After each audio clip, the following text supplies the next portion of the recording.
अस्सलाम वालेकुम। प्रोग्राम उंगारा नाल ताहिर अहमद भट्टी तुहाडी खिदमत च हाजिर है। पिछले हफ्ता 10 दिन तो दो वीडियोज़ यानी एक वीडियो पहला शुरू हुई तुसां वेख्या कि एक चिट्टी जी पगड़ी बन के एक सफ़ेद रेश सफ़ेद दाड़ी वाला बजुर्ग आदमी उम्र दा वो जांदा पिया किसी पासे उन्होंने स्कूटर रख लिया। एक मौलवी तो नहीं आखना चाहिए यो जे थड़े बाज ही होंगे लेकिन सदींदे मौलवी ने असी की आखिए। अच्छा वो उस डक के हाँ भाई तू कौन है तू किते बहिंदा पिया तू इधर कट डुरा अपने की आई दे विच की आई उन्हें जाती तौर पर जिमें पुलिस की पिकेट लगी होंगी है इस तरह उस शरीफ आदमी को डक लिया। तू मिर्जाई है हाँ हाँ है तू मिर्जाई है। ये सारी बकवास तुम सारी वो सुन ली होगी। ओदे जिन्ना कच्छा मारनिया ते जिन्ना दियां कच्छा चो छू छू करके हासा निकलता रहा वो खच्चा भी उस मुआशरे का हिस्सा ने। लेकिन जड़ा आम शरीफ आदमी जिन्हें कोई दुनिया वेखी है जिन्हें कोई 4 हरफ पढ़े ने जिन्हें कोई रियासतां दा निज़ाम जड़ा उन्होंने स्टडी किया है वो कन्ना नूं हथ ला के पिटदे आण भी एक की मुसीबत नूं पै गया पाकिस्तान।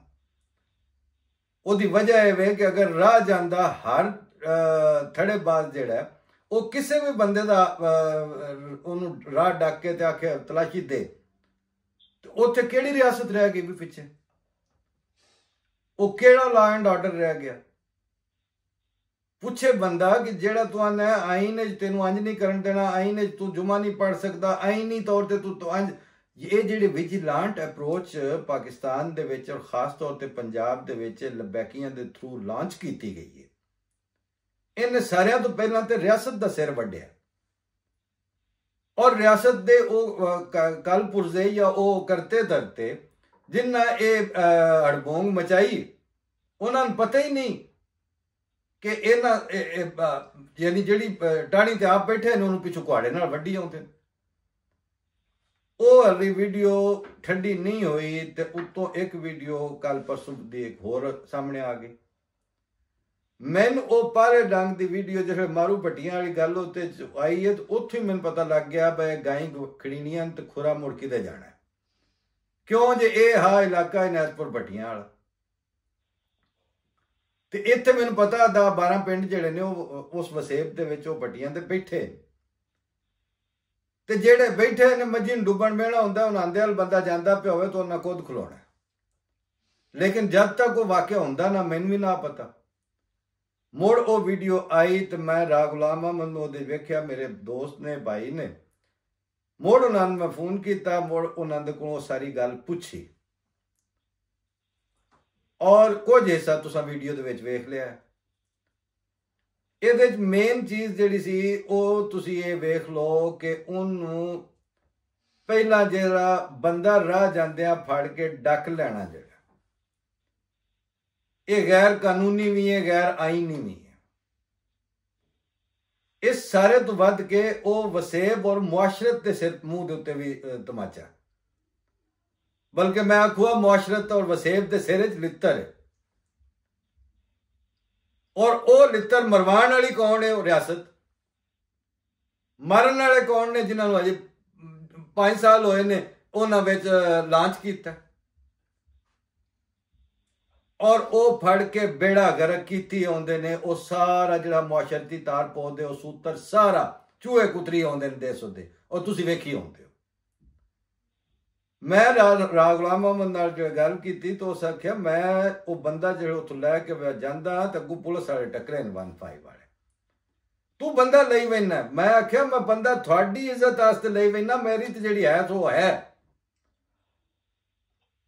तुहाडे वसदियां जिउंदियां तुहाडियां पुलिस वालियां चौकियां तुसीं 15 उसनूं पुछो और खच दी खच इस बंदे ने डकिया क्यों है यानी जिथे ये जंगल का निजाम भी नहीं ये तुहाडी इज्जत है पर तुहानूं उहदा एहसास कोई नहीं नहीं ये बंदा सन दो मजहबी परचा हो जाना है ये मजहबी गल ये मजहबी दे नां दे उत्ते तुसीं मतलब सिर च पेशाब कीते होंदे सारे वसेब दे। अज असी 2-4 दिन हो गए ने मुसलसल चलो घर की गल आई मेरे बिरादरी भी है मेरे बिरा भी ने मेरे दोस्त भी ने राह साहब चंगे कुड़ीते आए ਔਰ ਉਹਦੀ ਬੁਨਿਆਦ ਇਹ ਨਹੀਂ ਜੀ ਅਸੀਂ ਜੀ ਆਮਦੀ ਹੁੰਨੇ ਆ। ਗੱਲ ਇਹ ਭੱਟੀਆਂ ਬੰਦਾ ਪੁਰਾਣਾ ਪਿਆ ਹੁੰਦਾ ਹੋਵੇ, ਤੁਸੀਂ ਰਾਜ ਡੱਕ ਲਓ, ਮੁੜ ਮਾਰੀ ਜਾਣ ਤੇ ਇਸ ਗੱਲ ਨਾਲ ਚੰਗਾ ਮੁੜ ਉੱਥੇ ਵਸ ਕੇ ਕੀ ਕਰਨਾ ਕਿਸੇ ਵੀ। ਔਰ ਇਹ ਗੱਲ ਅੱਜ ਤੋਂ 6 ਮਹੀਨੇ ਪਹਿਲਾਂ ਮੈਂ ਜਿਸਲੇ ਆਖਿਆ ਨਾ ਇੱਕ ਵਾਰੀ ਤੇ ਕੁੱਦ ਕੇ ਆ ਗਏ ਵਿੱਚ ਸਾਰੇ। ਮੈਂ ਆਖਿਆ ਜੇ ਨਈਮ ਚੱਠੇਰੀ ਤੇ ਉਹ ਜੀਆਂ ਲਬੈਕੀਆ ਉਹ ਹੋਣ ਨਾ ਤੇ ਅਸੀਂ ਪਿੰਡੀ ਭੱਟੀਆਂ ਤੋਂ ਅਗਾਂ ਵੀ ਕੋਈ ਨਹੀਂ ਟੱਪਣ ਦਿੰਦੇ। ਉਹਦੀ ਵਜ੍ਹਾ ਇਹ ਹੀ ਹੈ ਕਿ ਭਾਈ ਅਸੀਂ ਵੀ ਉੱਥੋਂ ਦੇ ਆ।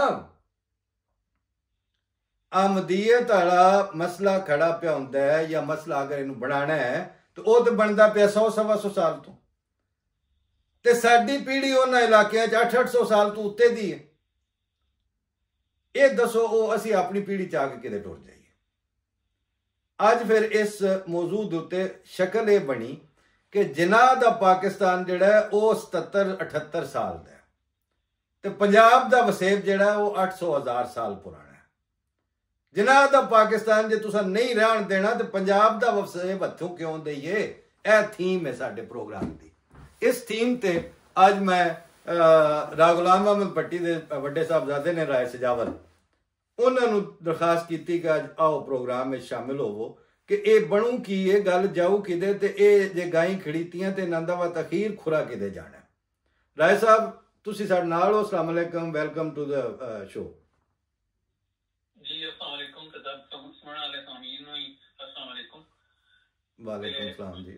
भट्टी साहब जी ने मेरा तारुफ करवा दिता। मैं गुलाम भट्टी साहब ਦਾ ਬੇਟਾ ਹਾਂ ਤੇ ਤੁਸਾਂ ਜਿਹੜੀ ਵੀਡੀਓ ਚੱਲ ਰਹੀ ਹੈ ਇਹ ਸਾਡੇ ਇਲਾਕੇ ਦੀ ਵੀਡੀਓ ਹੈ ਤੇ ਸਾਡਾ ਇਲਾਕਾ ਜਿਹੜਾ ਤਾਂ ਭੱਟੀ ਸਾਹਿਬ ਤੇ ਜਾਣਦੇ ਨੇ ਤੇ ਬਹੁਤ ਸਾਰੇ ਲੋਕ ਜਾਣਨ ਵਾਲੇ ਜਿਹੜੇ ਹਨ ਜਿਹੜੇ ਆਉਂਦੇ ਜਾਂਦੇ ਨੇ ਤੇ ਇਸ ਗੱਲ ਨੂੰ ਜਾਣਦੇ ਨੇ ਵੀ ਬੜਾ ਪੁਰਅਮਨ ਇਲਾਕਾ ਹੈ। ਅੱਲਾਹ ਦੇ ਫਜ਼ਲ ਨਾਲ ਬਹੁਤ ਹੀ ਜਿਹੜਾ ਉੱਤੇ ਜਿਤਨੇ ਵੀ ਮਜ਼ਾਹਿਬ ਫਿਰਕਿਆਂ ਦੇ ਲੋਕ ਰਹਿ ਰਹੇ ਨੇ ਅਮਨ ਨਾਲ ਇੱਕ ਦੂਜੇ ਦੇ ਨਾਲ ਰਹਿ ਰਹੇ ਨੇ ਜੀ। ਇਹ ਵਾਕਿਆ ਛੋਟੇ ਮੋਟੇ ਹੁੰਦੇ ਹਨ ਆਪਸ ਵਿੱਚ ਜਿਹੜਾ ਤਫਤੀਸ਼ਾਂ ਹੁੰਦੀਆਂ ਨੇ, ਲੇਕਿਨ ਇਹ ਕਦੀ ਨਾ ਹੋਇਆ ਕਿ ਕਿਸੇ ਮਹਿਮਾਨ ਨੂੰ ਰੋਕ ਕੇ ਤੇ ਉਸ ਨਾਲ ਹੀ ਉਹ ਜਿਹਾ ਸਲੂਕ ਕੀਤਾ ਜਾਏ। ਸਾਨੂੰ ਅਸਲ ਦੁੱਖ ਤੇ ਤਕਲੀਫ ਤੇ ਗੁੱਸਾ ਵੀ ਇਸ ਗੱਲ ਦਾ ਜਿਹੜਾ ਇੱਕ ਮਹਿਮਾਨ ਨੂੰ ਰੋਕ ਕੇ ਤੇ ਇਹੋ ਜਿਹਾ ਕੀਤਾ ਗਿਆ, ਇਹ ਹਰਕਤ ਕੀਤੀ ਗਈ ਹੈ। ਉਸ ਦਾ ਫਿਰ ਜਿਹੜਾ ਤਦਾਰਕ ਵੀ ਕੀਤਾ ਗਿਆ। ਇਲਾਕੇ ਵਾਲੇ ਜਿਹੜੇ ਨੇ ਉਹਨਾਂ ਦਾ ਬਹੁਤ ਬਹੁਤ ਮਤਲਬ ਸ਼ੁਕਰੀਆ ਜਿਨ੍ਹਾਂ ਲੋਕਾਂ ਮਤਲਬ ਇਸ ਨੂੰ बढ़ावा ਦੇਣ ਦੀ ਬਜਾਏ ਜਿਹੜਾ ਹੈ ਨਾ ਇਸ ਚੀਜ਼ ਨੂੰ ਬਰੀ ਕੀਤਾ, ਉੱਥੇ ਹੀ ਇਸ ਮਾਮਲੇ ਨੂੰ ਖਤਮ ਕੀਤਾ। ਮੇਰੇ ਵਾਲਿਦ ਸਾਹਿਬ ਤੇ ਮੇਰਾ ਭਾਈ ਖਾਵਰ ਗੁਲਾਮ ਅਹਿਮਦ ਖਾਵਰ ਯਾਰ ਉੱਥੇ ਗਏ ਜਦੋਂ ਤੇ ਉਸ ਵੇਲੇ ਫਿਰ ਚੌਧਰੀ ਸਾਹਿਬ ਲੂਣਾ ਇਹ ਜਿਹੜਾ ਮੌਲਵੀ ਸਾਹਿਬ ਜਿਨ੍ਹਾਂ ਨੇ ਡਕਿਆ ਸੀ ਉਹਨਾਂ ਦਾ ਕਰੀਬੀ ਅਜ਼ੀਜ਼ ਨੇ, ਉਹ ਵੀ ਉਹਨਾਂ ਨੇ ਆਪਣੇ 2 ਬੇਟੇ ਭੇਜੇ। ਮੇਰੇ ਵਾਲਿਦ ਸਾਹਿਬ ਦਾ ਪਤਾ ਲੱਗਾ ਉਹਨਾਂ ਨੂੰ ਵੀ ਆਏ ਨੇ ਤੇ ਉਹਨਾਂ ਨੇ ਮਤਲਬ ਐਜ਼ ਅ ਰਿਸਪੈਕਟ ਉਹ 2 ਆਪਣੇ ਬੇਟੇ ਭੇਜੇ ਕਿ ਜਾਓ ਮੌਲਵੀ ਨੂੰ ਰੋਕੋ ਤੇ ਜਿਵੇਂ ਭੱਟੀ ਸਾਹਿਬ ਕਹਿੰਦੇ ਨੇ ਉਹਨਾਂ ਦੇ ਗੱਲ ਮੰਨੋ। ਉਹ ਆਏ, ਉਹਨਾਂ ਨੇ ਉਹ ਮੌਲਵੀ ਨੂੰ ਰੋਕਿਆ। ਮੇਰੇ ਵਾਲਿਦ ਸਾਹਿਬ ਨੇ ਜਿਵੇਂ ਉਹਨਾਂ ਨੂੰ ਕਿਹਾ ਉਹਨਾਂ ਨੇ ਹੈਲਪ ਆਊਟ ਕੀਤੀ। ਫਿਰ ਉਸ ਤੋਂ ਬਾਅਦ ਜੀ ਮੌਲਵੀ ਦਾ ਸੱਕਾ ਭਾਈ ਚੌਧਰੀ ਜ਼ਫਰ ਲੂਣਾ ਉਹ ਫੈਸਲਾਬਾਦ ਹੁੰਦਾ ਹੈ, ਉਹਨਾਂ ਨੂੰ ਪਤਾ ਲੱਗਾ ਵੀ ਇਹ ਮੇਰੇ ਭਰਾ ਨੇ ਹਰਕਤ ਕੀਤੀ ਹੈ ਤੇ ਭੱਟੀ ਸਾਹਿਬ ਆ ਰਹੇ ਨੇ। ਉਹਨੇ ਆਪਣੇ ਦੂਜੇ ਭਾਈ ਨੂੰ ਆਪਣੇ ਕਿਸੇ ਭਾਈ ਵਾਕਿਫ ਨੂੰ ਸਾਰੀ ਭੇਜਿਆ। ਉਹ ਪਹੁੰਚਿਆ ਉਸ ਦੇ ਬਿਹਾਫ ਤੇ ਆਪਣੇ ਭਾਈ ਨੂੰ ਰੋਕਣ ਲਈ। ਫਿਰ ਉਸ ਤੋਂ ਬਾਅਦ ਜੀ ਤੀਸਰਾ ਚੌਧਰੀ ਆਜ਼ਮ ਲੂਣਾ, ਉਹਨਾਂ ਨੂੰ ਪਤਾ ਲੱਗਾ, ਉਹਨਾਂ ਨੇ ਉਹ ਉੱਥੇ ਨਹੀਂ ਸਨ, ਉਹਨਾਂ ਨੇ ਆਪਣੇ ਕੁਝ ਅਜ਼ੀਜ਼ ਵਕਾਰਿਬ ਨੂੰ ਭੇਜਿਆ। ਇਹ ਸਾਰੇ ਲੋਕ ਆਏ, ਇਹਨਾਂ ਨੇ ਮਿਲ ਕੇ ਤੇ ਫਿਰ ਮੌਲਵੀ ਨੂੰ ਡਿਫਿਊਜ਼ ਕੀਤਾ ਤੇ ਬੰਦਾ ਜਿਹੜਾ ਉਹ ਬਾਅਦ ਪੁਲਿਸ ਨੇ ਤੇ ਫਿਰ ਲੈ ਲਿਆ। ਲੇਕਿਨ ਉਹ ਜਿਹੜਾ ਮੌਲਵੀ ਦੀ ਕਸਟਡੀ ਸੀ ਉਸ ਤੋਂ ਅਸੀਂ ਛੁਡਾਉਣ ਵਿੱਚ ਕਾਮਯਾਬ ਹੋ ਗਿਆ। ਇਹਦੇ ਵਿੱਚ ਕ੍ਰੈਡਿਟ ਜਾਂਦਾ ਹੈ ਮੇਰੇ ਵਾਲਿਦ ਸਾਹਿਬ ਨੂੰ ਜਾਂਦਾ ਹੈ, ਮੇਰੇ ਭਾਈ ਨੂੰ ਜਾਂਦਾ ਹੈ ਤੇ ਇਲਾਕੇ ਦੇ ਜਿਨ੍ਹਾਂ ਨੇ ਲੋਕਾਂ ਨੂੰ ਮੈਂ ਨਾਂ ਲੈ ਨੇ ਤੇ ਉੱਥੇ ਜਿਤਨੇ ਵੀ ਸੀ ਜਿਨ੍ਹਾਂ ਨੇ ਇਹ ਸਿਚੁਏਸ਼ਨ ਡਿਫਿਊਜ਼ ਕਰਨ ਵਿੱਚ ਹੈਲਪ ਆਊਟ ਕੀਤੀ, ਇਹ ਸਾਰਾ ਕ੍ਰੈਡਿਟ ਉਹਨਾਂ ਨੂੰ ਜਾਂਦਾ ਹੈ ਤੇ ਕੋਈ ਮਾਮਲਾ ਵਧਿਆ ਨਹੀਂ ਸਾਡਾ। ਉਸ ਤੋਂ ਇਲਾਵਾ ਜਿਹੜਾ ਹੈ ਹੋਰ ਇੱਧਰ ਉੱਧਰ ਦੇ ਸ਼ਰੀਰ ਜਿਹੜੇ ਲੋਕ ਨੇ ਦੂਰ ਦਰਾਜ਼ ਦੇ ਜਿਹੜੇ ਹੈ ਜਿਹੜੇ ਇਸ ਤੋਂ ਮੌਕੇ ਨੂੰ ਫਾਇਦਾ ਉਠਾਉਣ ਦੀ ਕੋਸ਼ਿਸ਼ ਕਰਦੇ ਨੇ, ਜਿਵੇਂ ਕਿ ਕੋਈ ਨਾਮੀ ਮੌਲਵੀ ਵੀ ਹੋ ਸਕਦੇ ਨੇ, ਮੈਂ ਨਾਂ ਨਹੀਂ ਲੈਂਦਾ। ਉਹਨਾਂ ਨੇ ਫਿਰ ਬਾਅਦ ਵਿੱਚ ਕੋਸ਼ਿਸ਼ ਵੀ ਕੀਤੀ ਇਲਾਕੇ ਦੇ ਲੋਕਾਂ ਨੂੰ ਨਾਲ ਮਿਲਾ ਕੇ ਤੇ ਇਸ ਚੀਜ਼ ਨੂੰ ਅੱਗੇ ਵਧਾਉਣ ਦੀ, ਲੇਕਿਨ ਕਿਸੇ ਨੇ ਉਹਨਾਂ ਦਾ ਸਾਥ ਨਹੀਂ ਦਿੱਤਾ। ਇਹ तमाम ਇਲਾਕੇ ਦੇ ਲੋਕਾਂ ਜਿਹੜਾ ਇਸ ਮਾਂ ਨੂੰ ਅੱਛੀ ਨਜ਼ਰ ਨਾਲ ਨਹੀਂ ਵੇਖਿਆ ਹੈ ਜਿਹੜੀ ਹਰਕਤ ਹੋਈ ਹੈ ਸਾਡੇ ਇਲਾਕਿਆਂ ਦੇ ਵਿੱਚ, ਤੇ ਕੋਈ ਇਹਨੂੰ ਅੱਛਾ ਨਹੀਂ ਕਹਿ ਰਿਹਾ ਤੇ ਸਾਰੇ ਜਿਹੜੇ ਨੇ ਕਿ ਇਸ ਵਾਕਿਏ ਤੋਂ ਦੂਰ ਫਿਰ ਆ ਕੇ ਇਹਨੂੰ बढ़ाਉਣ ਦੀ ਕੋਸ਼ਿਸ਼ ਕਰਦਾ, ਇਹਨੂੰ ਮਤ ਵਿਰਾਮ ਦੇਣ ਦੀ ਕੋਸ਼ਿਸ਼ ਕਰ ਵੀ ਰਿਹਾ ਤੇ ਕੋਈ ਬੰਦਾ ਇਲਾਕੇ ਦਾ ਪੂਰਾ ਸਰ ਜਿਹੜਾ ਹੈ ਜਾਂ ਜਿਹੜਾ ਇਸ ਮਾਮਲੇ 'ਚ ਅਗਰ ਸ਼ਾਮਲ ਹੋਏ ਤੇ ਕੋਈ ਜਿਹੜਾ ਹੈ ਇਸ ਮਾਮਲੇ ਨੂੰ ਵੱਧ ਸਕਦਾ ਹੈ, ਕੋਈ ਵੀ ਸ਼ਾਮਲ ਨਹੀਂ ਹੋਇਆ। ਇਸ ਦਾ ਵੀ ਕ੍ਰੈਡਿਟ ਇਲਾਕੇ ਦੇ तमाम ਮੁਅੱਜ਼ਿਜ਼ੀਨ ਨੂੰ ਤੇ तमाम ਲੋਕਾਂ ਨੂੰ ਜਾਂਦਾ ਹੈ ਤੇ तमाम ਹੀ ਜਿਤਨੇ ਵੀ ਉੱਥੇ ਰਹਿ ਰਹੇ ਨੇ ਫਿਰਕਿਆਂ ਦੇ ਲੋਕ ਸਭ ਨੂੰ ਜਾਂਦਾ। ਰਸ ਜਾਵਲ ਇਹਦੇ 'ਚ ਇੱਕ ਸਵਾਲ ਇਹ ਪੈਦਾ ਹੁੰਦਾ ਕਿ ਜਿਵੇਂ ਆਂਦੇ ਨਾ ਬੂਹੇ ਤੇ ਆਈ ਜਾਂਚ ਤੇ ਵਿਨੋ ਕੁੜੀ ਦਾ ਕੰਨ, ਇੰਜ ਤੇ ਨਹੀਂ ਹੋਇਆ ਨਾ ਵੀ ਇਹ ਰੌਲਾ ਬਣਿਆ ਤੇ ਉਸ ਵੇਲੇ ਇਲਾਕੇ ਦੇ ਬੰਦਿਆਂ ਦੀ ਤਰਬੀਅਤ ਹੋਣੀ ਸ਼ੁਰੂ ਹੋ ਗਈ ਤੇ 5 ਮਿੰਟਾਂ ਦੇ ਵਿੱਚ ਉਦੋਂ ਰਾਗ ਗੁਲਾਮ ਅਹਿਮਦ ਨਿਕਲਿਆ ਤੇ ਉਦੋਂ ਜਿਹੜੇ ਦਾਰਿਆਂ 'ਚ ਬੰਦੇ ਬੈਠੇ ਆ ਉਹਨਾਂ ਸਾਰੇ ਆਖਿਆ ਵਸ਼ਾਵਾ ਵਸ਼ਾਵਾ ਚੰਗੇ ਬਣ ਜਾਈਏ, ਹੁਣੇ ਚੰਗੇ ਬਣ ਜਾਈਏ। ਕ੍ਰੈਡਿਟ ਤੇ ਇਹਦਾ ਮਤਲਬ ਹੈ ਉਹਨਾਂ ਦੀ ਜਿਹੜੀ ਮੁਆਸ਼ਰਤ ਹੈ, ਜਿਹੜਾ ਵਸੇਬ ਦਾ ਇੱਕ ਰੱਖ ਰਖਾਓ ਹੈ, ਇੱਕ ਇਲਾਕਾਈ ਰਿਵਾਇਤ ਨੇ, ਉਹਨਾਂ ਰਿਵਾਇਤ ਨੂੰ ਇਹ ਕ੍ਰੈਡਿਟ ਜਾਂਦਾ ਹੈ ਅਸੂਲੀ ਤੌਰ ਤੇ। ਜੀ ਬਿਲਕੁਲ ਤੁਸੀਂ 100% ਸਹੀ ਕਹਿ ਰਹੇ ਹੋ। ਇਹ ਰਿਵਾਇਤ ਹੀ ਨੇ, ਮਤਲਬ ਅਸੀਂ ਸਦੀਆਂ ਤੋਂ ਬੈਠੇ ਹਾਂ।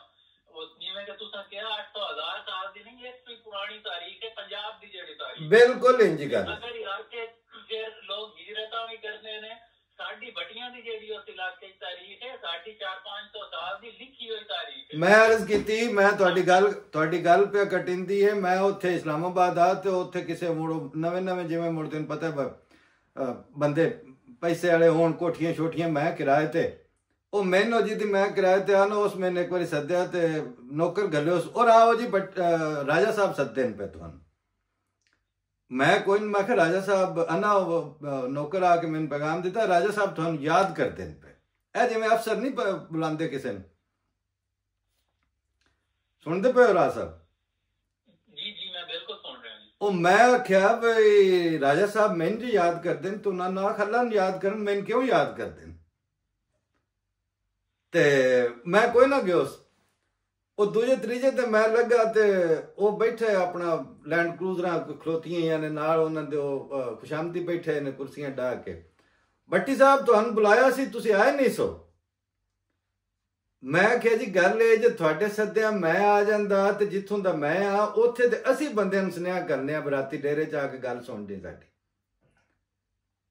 ਤੇ ਤੇਰੇ ਇੰਜ ਸੱਦ ਮਾਰਿਆ ਮੈਂ ਭੱਜਿਆ ਹੁੰਦਾ ਤੇ ਇਹਦਾ ਮਤਲਬ ਜਿਹੜੇ ਮੇਰੀ ਪਿਛਲੀ ਪੀੜ੍ਹੀ ਹੈ ਉਹਨਾਂ ਸਾਰਿਆਂ ਦੇ ਸਿਰ 'ਚ ਬੌਲ ਕਰਨ ਵਾਲੀ ਗੱਲ ਆਈ।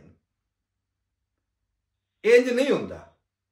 ਦੂਜੀ ਗੱਲ, ਉੱਥੇ ਮੁੜ ਸਾਹਮਣੇ ਬੰਦੇ ਬੈਠੇ ਆ, ਮੈਂ ਕਿਹਾ ਮੈਂ ਤੈਰ ਅਹਿਮਦ ਦਾ ਤੇ ਅਹਿਮਦ ਬੌਲ ਦਾ, ਬੌਲ ਮਾਰਮ ਦਾ ਮਾਰਮ ਸਜੌਲ ਦਾ, ਸਜੌਲ ਗਾਰੇ ਦਾ ਗਾਰਾ ਰਿਆਣ ਦਾ। ਮੈਂ ਪੀੜੀ ਪੜ੍ਹੀ 18 ਪੀੜ੍ਹੀਆਂ ਮੈਂ ਸੁਣਾਈਆਂ। ਮੈਂ ਕਿਹਾ ਤੂੰ ਆਪਣੀਆਂ ਮੈਨੂੰ 8 'ਚ ਸੁਣਾ ਤੇ ਮੈਂ ਤੇਰੀ ਆ ਕੇ ਗੱਲ ਸੁਣ ਲਾਂ। ਜਿਨ੍ਹਾਂ ਦੀ ਉੱਥੇ ਦੀ ਵਸੇਬ ਦੀ ਰਿਵਾਇਤ ਹੈ ਉਹ ਕਿਉਂ ਕਿੱਥੇ ਨਸ ਜਾਣ ਉਹ ਬੰਦੇ ਉੱਥੋਂ ਉੱਠ ਕੇ। ਅਗਲਾ ਸਵਾਲ ਇੱਕ ਹੋਰ ਪੈਦਾ ਹੁੰਦਾ ਹੈ ਕਿ ਆਮਦੀਆਂ ਤੋਂ ਇਲਾਵਾ ਬਾਕੀ ਕੌਮਾਂ ਨੇ ਬੌਲਪੁਰ 'ਚ, ਬਾਵਲ ਨਗਰ 'ਚ ਬੈਠੇ ਨੇ, ਮੁਲਤਾਨ 'ਚ ਬੈਠੇ ਨੇ, ਸਰਗੋਧੇ 'ਚ ਨੇ ਬੈਠੇ, ਗੁਜਰਾਤ 'ਚ ਨੇ, ਸਿਆਲਕੋਟ ਦੇ ਨੇ, ਗੁਜਰਾਂਵਾਲੇ 'ਚ ਨੇ। ਇਹ ਸਾਰੀਆਂ ਕੌਮਾਂ ਜਿਹੜੀਆਂ ਨੇ ਉਹਨਾਂ ਦਾ ਆਪਣਾ ਕੋਈ ਨਾ ਕੋਈ ਫਿਰਕਾ, ਕੋਈ ਦੀਨ ਮਜ਼ਹਬ, ਕੋਈ ਨਾ ਕੋਈ ਉਹਨਾਂ ਦਾ ਅੱਗਾ ਪਿੱਛਾ ਹੈ ਕਿ ਨਹੀਂ? ਅੱਛਾ, ਉਹ ਆਪਣਾ ਮਜ਼ਹਬ ਜਿਹੜਾ ਉੱਥੇ ਹੀ ਰੱਖਣ। ਆਮਦੀਆਂ ਚੌਲ ਚੋਖੇ ਖਾ ਲਏ ਨੇ ਵੀ ਜਿਹੜੇ ਭੱਟੀ ਜਾਂ ਮਤਲਬ ਚੀਮੇ ਜਾਂ ਚੱਠੇ ਜਾਂ ਸਰਗਾਣੇ ਉਹ ਆਮਦੀ ਹੋ ਗਏ ਨੇ, ਉਹ ਪਹਿਲੋਂ ਆਮਦੀਅਤ ਛੱਡਣ ਤੇ ਮੁੜ ਵਸੇਬ ਦੇ ਹਿੱਸਾ ਬਣ ਸਕਦੇ ਨੇ। ਇਹ ਨਹੀਂ ਹੋ ਸਕਦਾ। ਇਹ ਕਹਾਣੀ ਵੰਡ ਰਸ ਜਾਵਲ, ਇਹ ਨਹੀਂ ਮੁਮਕਿਨ ਉੱਥੇ ਪੰਜਾਬ ਦੇ ਵਿੱਚ।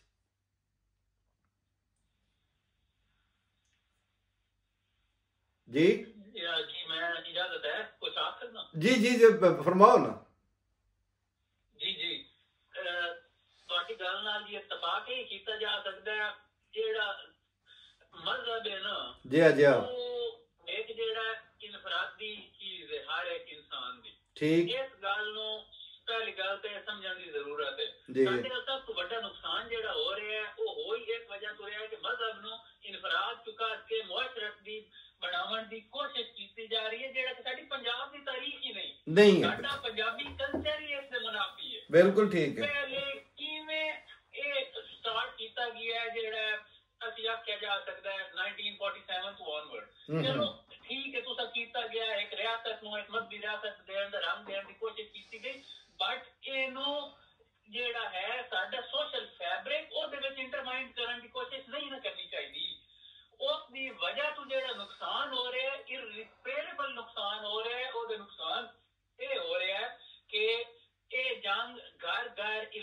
ਇਲਾਕੇ 'ਚ ਵੜ ਰਹੀ ਹੈ। ਜਿਹੜਾ ਸਾਡਾ ਇਲਾਕਾ, ਹੁਣ ਮੈਂ ਫਿਰ ਆਪਣਾ ਇਲਾਕੇ ਦੀ ਮਿਸਾਲ ਦੇਣਾ ਵਾ। ਸਾਡਾ ਇਲਾਕਾ ਸ਼ੁਰੂ ਹੁੰਦਾ ਹੈ ਜੀ ਲਾਲੀਆਂ ਜੰਗ ਦੇ ਦਰਮਿਆਨ, ਜਿਹੜਾ ਇਹ ਇਲਾਕਾ ਹੈ ਠੀਕ, ਇਹ ਸਾਡੇ ਜਿਹੜੇ ਹੈ ਨੇ, ਸਾਡੇ ਉੱਤੇ ਕੋਈ ਬੱਟੀਆਂ ਦੇ 35-40 ਪਿੰਡ ਨੇ ਤੇ ਮਤਲਬ ਸਾਰਾ ਕੁਝ ਉੰਝ ਲੜਾਈਆਂ ਨੇ ਬੜਾਈਆਂ ਨੇ ਸਾਰਾ ਕੁਝ ਹੈ। ਲੇਕਿਨ ਸਾਡਾ ਇਲਾਕਾ ਪਿਛਲੇ 8-10 ਸਾਲ ਨੂੰ ਇਹ ਇੱਕ ਮੈਂ ਮਾਈਕਰੋਸਕੋਪਿਕ ਜਾਂ ਇੱਕ ਮਾਈਕਰੋ ਇਕਨੋਮਿਕ ਲੈਵਲ ਤੇ ਗੱਲ ਕਰ ਰਿਹਾ ਹਾਂ ਜੀ ਜੀ, ਪਿਛਲੇ ਕੁਝ ਦਹਾਈਆਂ ਸਾਡਾ ਇਲਾਕਾ ਜਿਹੜਾ ਪੂਰੇ ਰੋਡ ਵਿੱਚ ਉਹਨੇ ਸਭ ਤੋਂ ਜ਼ਿਆਦਾ ਤਰੱਕੀ ਕੀਤੀ ਹੈ। ਵਜ੍ਹਾ ਇਹ ਹੈ ਕਿ ਉੱਥੇ ਇਸ ਲੈਵਲ ਦੀ ਮਜ਼ਹਬੀ ਮੁਨਾਫਰਤ ਨਹੀਂ ਪਾਈ ਜਾਂਦੀ। ਉਸ ਦੀ ਵਜ੍ਹਾ ਤੋਂ ਜਿਹੜੇ ਇਕਨੋਮਿਕ ਇੰਪੈਕਟ ਹੋਏ ਨੇ, ਠੇਕਿਆਂ ਦੇ ਰੇਟ ਅੱਛੇ ਹੋਏ ਨੇ, ਬਿਲਕੁਲ ਠੀਕ ਹੈ, ਠੇਕੇਦਾਰ ਉੱਥੇ ਸਕੂਨ ਨਾਲ ਆਉਂਦਾ ਹੈ, ਬਾਹਰ ਦਾ ਕੋਈ ਪੁਰਾਣਾ ਹੈ ਕਿਸੇ ਵੀ ਫਿਰਕੇ ਮਜ਼ਹਬ ਨਾਲ ਤਾਲੁਕ ਹੈ, ਕੋਈ ਬੰਦਾ ਵੀ ਹੈ ਆਉਂਦਾ ਹੈ, ਉਹਦੀ ਰਿਸਪੈਕਟ ਉਹਨੂੰ ਮਿਲਦੀ ਹੈ। ਠੀਕ, ਉੱਥੇ ਮੰਡੀਆਂ ਬਣ ਰਹੀਆਂ ਨੇ, ਸਾਰਾ ਕੁਝ ਹੋ ਰਿਹਾ, ਠੇਕੇਦਾਰ ਆ ਜਾਂਦੇ ਨੇ ਖੁੱਲੇ ਮੱਥੇ, ਉਹਨਾਂ ਨੂੰ ਮਸਲਾ ਕੋਈ ਨਹੀਂ। ਹਾਂਜੀ, ਕਿਸੇ ਕਿਸਮ ਦਾ ਕੋਈ ਮਸਲਾ ਕੋਈ ਨਹੀਂ ਹੈ। ਲੋਕ ਮਤਲਬ ਆਉਂਦੇ ਨੇ ਤੇ ਕੋਈ ਉਹਨਾਂ ਨੂੰ ਤੰਗ ਨਹੀਂ ਕਰਦਾ। ਕਿਸੇ ਦਾ ਕੋਈ ਪੁਰਾਣਾ ਆਉਂਦਾ ਤੇ ਸਾਰੇ ਉਹਦੀ ਇੱਜ਼ਤ ਕਰਦੇ ਨੇ। ਇਹ ਰਾਸਜਾਵਲ ਤੁਹਾਡੇ ਮੂੰਹ ਆਪਣੀਆਂ ਦੁਸ਼ਮਣੀਆਂ, ਆਪਣੀਆਂ ਲੜਾਈਆਂ ਸਭ ਕੁਝ ਭੁੱਲ ਕੇ ਤੇ ਸਾਰੇ ਇੱਕ ਦੂਜੇ ਦੇ ਪੁਰਾਣਿਆਂ ਦਾ ਇਹਤਰਾਮ ਕਰਦੇ ਆ। ਉਹ ਮੈਂ ਅਰਜ਼ ਕਰਾਂ ਨਾ, ਜਿਹੜੇ ਲਬੈਕੀਏ ਜਿਹੜੇ ਛੱਡਣੇ ਸ਼ੁਰੂ ਕੀਤੇ ਨਾ ਇਹਨਾਂ, ਤੇ ਮੈਂ ਇੰਜ ਅੱਜ ਤੋਂ 2-4 ਸਾਲ ਪਹਿਲਾਂ ਦੀ ਗੱਲ ਹੈ, ਮੈਂ ਫੋਨ ਕੀਤਾ ਭਾਈ ਗੁਲਾਮ ਅਹਿਮਦ ਨੂੰ, ਮੈਂ ਕਿਹਾ ਸੁਣਾਓ ਤੁਹਾਡੇ ਕੋਲ ਕੀ ਹਾਲ ਚਾਲ ਹੈ। ਉਹਨੇ ਆਖਿਆ ਮੇਰੇ ਕੋਲ ਕੀ ਹਾਲ ਪੁੱਛਣਾ ਹੈ, ਜੇ ਤੇ ਤੁਹਾਡੇ ਇਲਾਕੇ 'ਚ ਕੋਈ ਰੌਲਾ ਬਣਿਆ ਤੇ ਤੁਸੀਂ ਪਿੰਡ ਛੱਡ ਜਾਵੋ, ਉਹ ਤੇ ਮੋੜ ਅਸੀਂ ਵੀ ਛੱਡ ਬੈਠਾਂ, ਤੇ ਜੇ ਤੁਸੀਂ ਬੈਠੇ ਹੋ ਤੇ ਅਸਾਂ ਤੂੰ ਕਿੱਥੇ ਜਾਣਾ ਜੀ।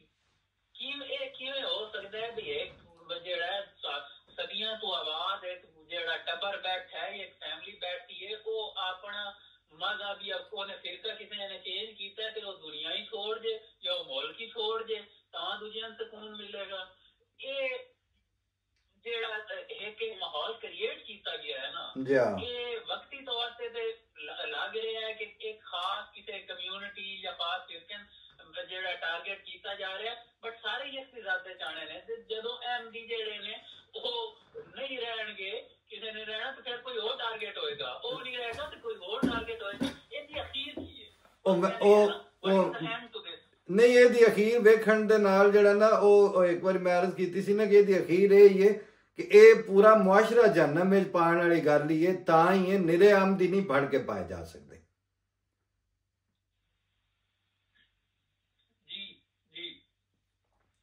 ਬਹਰਹਾਲ ਅੱਜ ਤੇ ਅਸੀਂ ਸਿਰਫ ਇਸ ਗੱਲ ਤੇ ਫੋਕਸ ਕਰਨਾ ਚਾਹੁੰਦੇ ਸਾਂ ਕਿ ਇਸ ਨੂੰ ਰਿਆਸਤ ਨੂੰ ਸੋਚਣਾ ਚਾਹੀਦਾ, ਮੁਆਸ਼ਰੇ ਨੂੰ ਸੋਚਣਾ ਚਾਹੀਦਾ, ਵਸੇਬ ਬਚਾਉਣਾ ਜਿਹੜਾ ਉਹਨੂੰ ਅਵਲੀਅਤ ਤੇ ਲਿਆਉਣ। ਜੇ ਇੱਕ ਵਾਰੀ ਜਿਨਾਹ ਦੇ ਵਿਜ਼ਨ ਔਰ ਜਿਨਾਹ ਦਾ ਵਰਜਨ ਆਫ ਪਾਕਿਸਤਾਨ ਜਿਹੜਾ ਸੀ ਉਹ ਹੱਥੋਂ ਦੇ ਬੈਠੇ ਨੇ, ਹੁਣ ਉਹ ਪਿੱਟਦੇ ਫਿਰਦਾ ਪੂਰਾ ਮੁਆਸ਼ਰਾ ਪੂਰੇ ਪਾਕਿਸਤਾਨ ਵਿੱਚ ਪਿੱਟਦੇ ਨੇ ਪਏ ਸਨ ਜਿਨਾਹ ਦਾ ਪਾਕਿਸਤਾਨ, ਉਹ ਹੁਣ ਵਾਪਸ ਨਹੀਂ ਪਿਆ ਲੱਭਦਾ। ਜੇ ਇੱਕ ਵਾਰੀ ਪੰਜਾਬ ਵਾਲਾ ਵਸੇਬ ਤੁਸੀਂ ਲਬੈਕੀਆਂ ਨੂੰ ਦੇ ਲਿਆ, ਪਰਤ ਕੇ ਪੰਜਾਬ ਦਾ ਵਸੇਬ ਤੁਹਾਨੂੰ ਨਹੀਂ ਨਸੀਬ ਹੋ ਸਕਦਾ। ਮੇਰਾ ਤੇ ਇਹ ਖਿਆਲ ਹੈ। ਬਿਲਕੁਲ। ਇੱਕ ਹੋਰ ਬੜੀ ਇੰਪੋਰਟੈਂਟ ਗੱਲ ਜਿਹੜੀ ਮੇਰੀ ਰਹਿਣੀ ਚਾਹੀਏ ਨਾ, ਦੱਸੋ। ਇਹੋ ਜਿਹੇ ਜਿਤਨੇ ਵੀ ਵਾਕਿਆਤ ਹੁੰਦੇ ਨੇ ਨਾ, ਜੀ ਉਸ ਦੇ ਵਿੱਚ ਅਗਰ ਤੁਸੀਂ ਪੂਰੇ ਪਾਕਿਸਤਾਨ ਵਿੱਚ ਉਹਨਾਂ ਸਟੱਡੀ ਕਰੋ ਨਾ, ਜੀ ਇਲਾਕੇ ਦੇ ਲੋਕ ਕੋ ਇੱਥੇ ਸ਼ਾਮਿਲ ਹੋਣਗੇ ਜਿਹੜੇ ਜਿਨ੍ਹਾਂ ਨੇ ਹਰਕਤ ਕੀਤੀ। ਠੀਕ। 90% ਜਿਹੜੇ ਇਸ ਨੂੰ ਹਵਾ ਤੇ ਤੂਲ ਮਿਲਦਾ ਹੈ, ਬਾਹਰੋਂ ਲੋਕ ਆਉਂਦੇ ਨੇ, ਉਹਨਾਂ ਦੇ ਨਾਲ ਇਲਾਕੇ ਦੇ ਲੋਕ ਮਿਲਦੇ ਨੇ ਤੇ ਇਹ ਸ਼ਰ ਵੱਧਦਾ ਹੈ। ਇੰਜੀ ਇੱਥੇ ਹੁਣ ਸਮਝਣ ਦੀ ਜ਼ਰੂਰਤ ਇਹ ਹੈ ਕਿ ਆਪਣਾ ਜਿਹੜਾ ਵੀ ਇਲਾਕੇ ਦਾ ਮਾਮਲਾ ਹੈ ਨਾ, ਅਗਰ ਕੋਈ ਸ਼ਰੀਰ ਹੈ, ਕਿਸੇ ਨੇ ਕੋਈ ਸ਼ਰਾਰਤ ਕੀਤੀ ਹੈ, ਕੋਈ ਮਸਲਾ ਹੈ, ਅਗਰ ਜਦਨ ਇਲਾਕਾ ਉਹ ਬਾਹਰਲੇ ਕਿਸੇ ਬੰਦੇ ਨੂੰ ਮੌਕਾ ਨਹੀਂ ਨਾ ਦੇਗਾ ਕਿ ਉਹ ਵੀ ਆ ਕੇ ਇਸ ਦੇ ਵਿੱਚ ਹਿੱਸਾ ਵੰਡੇ, ਤੇ ਇਹ ਗੱਲ ਜਲਦੀ ਖਤਮ ਹੋ ਜਾਏਗੀ। ਗੱਲ ਇੰਜੀ ਹੈ। ਬਾਹਰਲਿਆਂ ਨੂੰ ਮੌਕਾ ਦਿੱਤਾ ਗਿਆ ਨਾ ਕਿ ਵੜ ਕੇ ਤੇ ਫਿਰ ਉਹ ਉੱਥੇ ਹੀ ਡੇਰਾ ਜਮਾ ਲੈਣ, ਉੱਥੇ ਮਸਲੇ ਵੱਧਦੇ ਨੇ ਤੇ ਬੜੇ ਸ਼ਦੀਦ ਵੱਧਦੇ ਨੇ।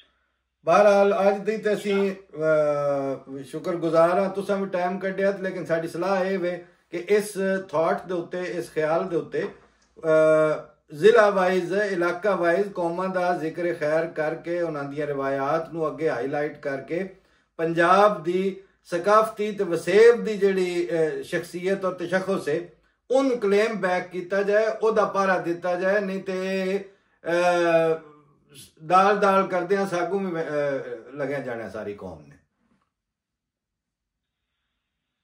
ਜੀ ਇਸ ਟਾਈਮ ਜਿਹੜੀ ਸਿਚੁਏਸ਼ਨ ਬਣੀ ਕਲੀ ਹੈ ਨਾ, ਪੰਜਾਬ ਬਚਾਉਣਾ ਜ਼ਰੂਰੀ ਹੈ। ਸਾਡੀ ਪੰਜਾਬ ਦੀ ਰਿਵਾਇਤ ਜਿਹੜੀ ਹੈ, ਪੰਜਾਬੀ ਕਲਚਰ ਜਿਹੜਾ ਹੈ ਸਾਡਾ, ਜਿਹਨੂੰ ਕਹਿ ਰਹੇ ਡੇਰਾਦਾਰੀ ਦਾ ਕਲਚਰ ਕਹਿ ਲਓ, ਡੇਰਾਦਾਰੀ ਦਾ ਕਲਚਰ ਸਾਡਾ ਬਚਾਉਣ ਦੀ ਜ਼ਰੂਰਤ ਹੈ। ਡੇਰਾ ਜਿਸ ਦਾ ਹੁੰਦਾ ਹੈ ਉਹ ਇਹ ਨਹੀਂ ਕੋਈ ਪੁਰਾਣਾ ਆ ਕੇ ਪਾਣੀ ਮੰਗਦਾ ਤਾਂ ਉਹ ਕੋਈ ਡੇਰੇਦਾਰ ਇਹ ਨਹੀਂ ਪੁੱਛਦਾ ਕੋਈ ਤੂੰ ਜਿਹੜਾ ਹੈ ਕੌਣ ਜਾਂ ਜਿਹੜਾ ਹੈ ਤੇਰਾ ਮਜ਼ਹਬ ਕੀ ਹੈ। ਉਹ ਪਹਿਲੇ ਪਾਣੀ ਪੀਵਾਂਦਾ ਤੇ ਫਿਰ ਪੁੱਛਦਾ ਭਾਈਆ ਤੂੰ ਖੈਰੀ ਵਦਾ ਕਿਵੇਂ ਆਇਆ, ਇਹ ਕੰਮ ਬਾਅਦ ਵਿੱਚ ਪੁੱਛਿੰਦਾ। ਬਿਲਕੁਲ ਇਹ ਠੀਕ ਗੱਲ ਨਿਕਲਦੀ ਹੈ ਤੇ ਕੋਈ ਪੁੱਛ ਲੈਂਦਾ, ਇਹ ਨਹੀਂ ਹੁੰਦਾ ਕਿ ਆਂਦਿਆਂ ਨਾਲ ਕੋਈ ਪਹਿਲੇ ਪੁੱਛਦਾ ਉਹ ਤੂੰ ਇੱਥੇ ਆਇਆ ਕੌਣ ਹੈ, ਆਉਂਦਾ ਕੌਣ ਹੈ। ਸਾਨੂੰ ਆਪਣਾ ਡੇਰੇਦਾਰੀ ਦਾ ਕਲਚਰ ਬਚਾਉਣ ਦੀ ਜ਼ਰੂਰਤ ਹੈ। ਤੇ ਜਿਹੜਾ ਵੀ ਜਿਸ ਦਾ ਪੰਜਾਬੀ ਸਕਾਫਤ ਨੂੰ ਜਿਹੜਾ ਮੁਹੱਬਤ ਹੈ, ਪਿਆਰ ਹੈ, ਜਾਂ ਜਿਹੜਾ ਕੋਈ ਕਿਆਰੇ ਵਾਲਾ ਹੈ, ਕਨਾਲ ਵਾਲਾ ਹੈ, ਉਹਨੂੰ ਇਹ ਗੱਲ ਜਿਹੜੀ ਹੈ ਬੜੀ ਹੀ ਗੌਰ ਤੋਂ ਫਿਕਰ ਨਾਲ ਗੌਰ ਫਿਕਰ ਨਾਲ ਪਏਗਾ। ਬਹੁਤ ਮਿਹਰਬਾਨੀ ਰਾਸ਼ਿਦ ਜਾਵਲ, ਅੱਜ ਤੁਸੀਂ ਟਾਈਮ ਕੱਢਿਆ ਤੇ ਸਾਰਿਆਂ ਨੇ ਘਰ ਬਚਾਉਣਾ ਪਏਗਾ। ਸਾਡਾ ਆਇੰਦਾ ਵੀ ਇਹ ਪ੍ਰੋਗਰਾਮ ਹੈ ਕਿ ਅਸੀਂ ਪੰਜਾਬੀ ਪ੍ਰੋਗਰਾਮ ਹੁੰਗਾਰਾ ਅੱਗੇ ਤੇ ਕਰੀਦਾ ਹੀ ਕਰੀਦਾ। ਹੁਣ ਮੇਰੀ ਸਲਾਹ ਆਈ ਵੀ ਕੁਝ ਦਿਨ ਜਿਹੜਾ ਨਾ ਇਸ ਥੀਮ ਦੇ ਉੱਤੇ ਮਜ਼ੀਦ ਗੱਲ ਕੀਤੀ ਜਾਏ, ਮਜ਼ੀਦ ਦੋਸਤ ਇਹਦੇ ਇਕੱਠੇ ਹੋਣ, ਔਰ ਇਹ ਆਮਦੀ ਜਾਂ ਆਮਦੀ ਨੂੰ ਫੜ ਲਿਆ ਤੇ ਆਮਦੀ ਨੂੰ ਛੱਡ ਦਿੱਤਾ ਵਾਲੇ ਲੈਵਲ ਤੋਂ ਹੁਣ ਗੱਲ ਅਗਾਂਹ ਨਿਕਲ ਗਈ ਹੈ। ਔਰ ਉਤਾਂ ਉੱਠ ਕੇ ਤੇ ਅੱਗੇ ਹੁਣ ਸੋਚਣਾ ਪਵੇਗਾ ਵੀ ਇਹ ਹੁਣ ਤੁਹਾਡੇ ਅੱਗ ਸਾਰਿਆਂ ਘਰਾਂ ਨੂੰ ਲੱਗੀ ਹੈ, ਲਿਹਾਜ਼ਾ ਹੁਣ ਟਾਈਮ ਨਾਲੇ ਤੇ ਆਪਣੇ ਆਪਣੀਆਂ 2-2 ਬਾਲਟੀਆਂ ਲੈ ਕੇ ਨਿਕਲੋ। ਇਹ ਵੇ ਖਿਆਲ ਸਾਡਾ ਤਾਂ। ਇਸ ਦੇ ਵਿੱਚ ਮੈਂ ਇੱਕ ਹੋਰ ਚੀਜ਼ ਤੁਹਾਡੀ ਇਜਾਜ਼ਤ ਹੋਏ ਐਡ ਕਰਨਾ ਚਾਹਾਂਗਾ। ਜੀ ਮਤਲਬ ਜਿਹੜੀ ਸਿਚੁਏਸ਼ਨ ਹੈ ਉਸ ਦੇ ਅਕੋਰਡਿੰਗਲੀ ਕੋ ਜਿਹੜਾ ਹੈ ਜਮਾਤ ਅਹਿਮਦੀਆ ਜਿਹੜੀ ਹੈ ਜਾਂ ਉੱਥੋਂ ਦੇ ਜਿਹੜੇ ਲੋਕਲ ਮੁੰਤਜ਼ਮੀਨ ਹੈ ਨਾ, ਉਹਨਾਂ ਨੂੰ ਵੀ ਸੋਚਣਾ ਪਏਗਾ ਵੀ ਜਿਹੜਾ ਇਲਾਕਾ ਹੈ, ਲੋਕ ਹੈ, ਡਿਸੀਜਨ ਮੇਕਿੰਗ ਹੈ ਜਾਂ ਕੋਈ ਵੀ ਫੈਸਲਾ ਹੋ ਰਿਹਾ ਹੈ, ਉਹਨਾਂ ਦੀ ਰਾਏ ਦਾ ਇhtਰਾਮ ਕਰਨਾ ਵੀ ਜ਼ਰੂਰੀ ਹੈ ਤੇ ਉਹਨਾਂ ਨੂੰ ਡਿਸੀਜਨ ਮੇਕਿੰਗ ਵਿੱਚ ਸ਼ਾਮਿਲ ਕਰਨਾ ਵੀ ਜ਼ਰੂਰੀ ਹੈ, ਕਿਉਂਕਿ ਗਰਾਊਂਡ ਰਿਐਲਿਟੀ ਨਾਲ ਇਲਾਕੇ ਦੀ ਉਹ ਮੁਨਸਲਿਕ ਨੇ ਤੇ ਉਹ ਵਾਕਿਫ ਨੇ ਤੇ ਉਹ ਇੰਟਰਮਾਈਂਡ ਨੇ। ਜੀ ਇਹ ਗੱਲ ਠੀਕ ਹੈ, ਇਹ ਗੱਲ ਠੀਕ ਹੈ ਕਿ ਜਿਹੜੀ ਉੱਥੇ ਰੌਲਾ ਜਿਹੜਾ ਮੁਕਾਬਲਾ ਲੋਕਲ ਲੋਕਾਂ ਨਹੀਂ ਹੈ। ਜੀ ਇੰਝ ਗੱਲ ਹੈ, ਅਗਰ ਤੁਸੀਂ ਜਿੱਥੇ ਦਾ ਰੌਲਾ ਹੋਵੇ ਉਹ ਮਿਸਲ ਮਸ਼ਹੂਰ ਹੈ ਨਾ ਵੀ ਪਿੰਡਾਂ ਵਾਲਿਆਂ ਦੇ ਹੁੰਦੇ ਨੇ। ਇਸ ਵਾਸਤੇ ਕਿ ਜਿਹੜੇ ਉੱਥੇ ਬੈਠੇ ਨੇ ਉਹਨਾਂ ਨੂੰ ਜ਼ਿਆਦਾ ਦਿਸਦਾ ਪਿਆ, ਉਹ ਆਂਦੇ ਨਾ ਘਰੋਂ ਆਖੇ ਮੈਂ ਆਵਾਂ ਸਨੇਹ ਤੂੰ ਦੇਵੇਂ, ਇਹ ਨਹੀਂ ਹੋ ਸਕਦਾ।